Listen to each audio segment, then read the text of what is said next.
अंतिम न्यायी राजाओं का राजा, प्रभुओं का प्रभु यीशु मसीह होगा।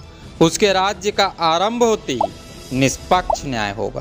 प्रत्येक पापियों को दंड तो प्रत्येक विश्वासियों को विश्राम मिलेगा। सो आज की इस वीडियो में पवित्र आत्मा सामुएल नबी जी की पहली पुस्तक से न्यायियों के युग की जानकारी देने वाला है, बताने वाला है कि सही न्याय किस प्रकार होता है, ताकि प्रत्येक विश्वासी सतर्क हो जाए, स्वयं में आ चुकी मलिनता को स्वयं से बाहर निकालें, अपनी आत्मा को यीशु के दूसरे आगमन के लिए सरगर्म कर लें। सो दोस्तों, वीडियो अंत तक अवश्य देखें ताकि इस महत्वपूर्ण रहस्य को समझ सके। हमारे साथ जुड़े रहने के लिए चैनल सब्सक्राइब कर बेल आइकन जरूर प्रेस करें।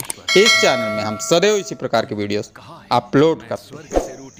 प्रभु यीशु मसीह के नाम में आप सबों को जय मसीह। मूसा जी के समय से BC 1040 तक इजरायलियों में न्यायियों का युग चला।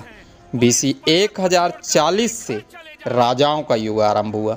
हम धर्मशास्त्र बाइबल के उस स्थल में पहुंच चुके हैं जहां इजराइल के राजाओं की जानकारी प्राप्त होगी। सो मेरे द्वारा पवित्र आत्मा इस अध्ययन में पुनः न्यायियों का युग बताकर प्रभु यीशु मसीह के दूसरे आगमन की झलक दिखाने वाला है।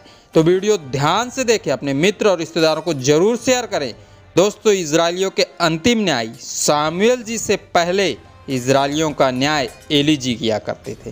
पर सामुएल नबी की पहली पुस्तक में लिखे वचन बताते हैं कि फलिस्तियों के हाथ परमेश्वर का संदूक छूते ही याजक का कार्य करने वाले एली जी कुर्सी से गिरे और मर गए। उनके दोनों पुत्र होप्नी और पिनहास, जो कि परमेश्वर की दृष्टि में न्याय को बिगाड़ा करते थे, कुकर्म किया करते थे, वे भी फलिस्तियों द्वारा मार डाले गए। सामुएल की पहली पुस्तक उसके 7 अध्याय में लिखे वचन के अनुसार एली जी की मृत्यु के बाद इजराइल के अंतिम न्यायी सामुएल जी बने, जिन्होंने इजराइल को वापस प्रभु के मार्ग में लाया। संपूर्ण इजराइल पछताया, रोया और परमेश्वर के सामने गिड़गिड़ाया। तब इजराइल देश में पुनः चैन और अमन आया।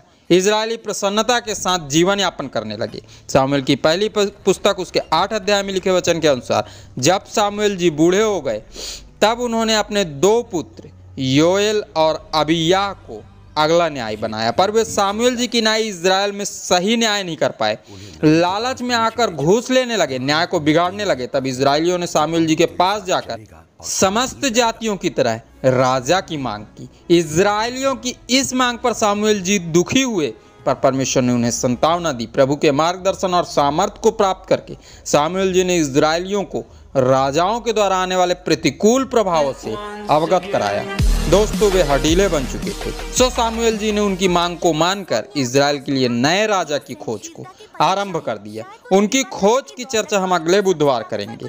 आप इस चैनल के वीडियोस लगातार देखते रहें ताकि इन अध्ययनों को अच्छी तरह समझ सके। दोस्तों, मूसा जी से सामुएल जी तक के जितने न्यायी सच्चाई के साथ इजराइल का न्याय करते रहे, उन सबों के साथ परमेश्वर की सामर्थ्य बनी रही। खुदाबंद उनके संग और साथ चलता रहा। उनका नाम आज भी इतिहास के पन्नों में स्वर्ण अक्षरों से लिखा है। जिन्होंने न्याय को बिगाड़ा, उन्हें सच्चे और न्यायी परमेश्वर ने भयंकर दंड दिए। यह भी धर्मशास्त्र बाइबल में स्पष्ट लिखा है। क्रूस में समस्त लोगों के लिए बलिदान हुआ प्रभु राजा बनकर फिर आने वाला है। प्रत्येक आंख उसके दूसरे आगमन को स्पष्ट देखने वाली है। मर चुके प्रत्येक धर्मी पुनः जी उठेंगे। प्रभु यीशु के न्याय सिंहासन के समक्ष सभी खड़े होंगे। मत्ती रचित सुसमाचार उसके 25 अध्याय में लिखे वचनों के अनुसार निष्पक्ष न्यायी मैं करने वाले प्रत्येक लोगों को बाईं ओर तो परमेश्वर की आज्ञाओं के अनुसार संपूर्णता के साथ जीवन जीने वाले प्रत्येक विश्वासियों को अपने दाहिनी ओर खड़ा करेगा।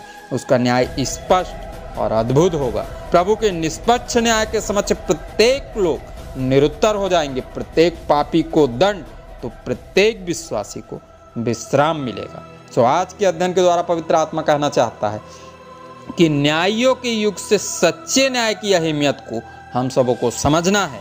झूठी गवाही देकर या घूस लेकर न्याय बिगाड़ने की चेष्टा कदापि नहीं करना है, क्योंकि वो युग आरंभ हो चुका है जब प्रत्येक मनुष्य रुपए के लोभ में फंसकर सच्चे न्याय को बिगाड़ने का हर संभव प्रयास करेगा। भले प्रभु यीशु मसीह पर विश्वास करता है, पर ऐसा करते ही न्यायियों की तरह वो भी परमेश्वर के भयंकर दंड का भागीदार बन जाएगा। सो ऐसी प्रत्येक उपजने वाली भावनाओं को अपने हृदय से त्यागें। खुदाबंदी यीशु मसीह के साथ बने रहें। इन्हीं दुआओं के साथ आपका दोस्त अमित अग्रवाल।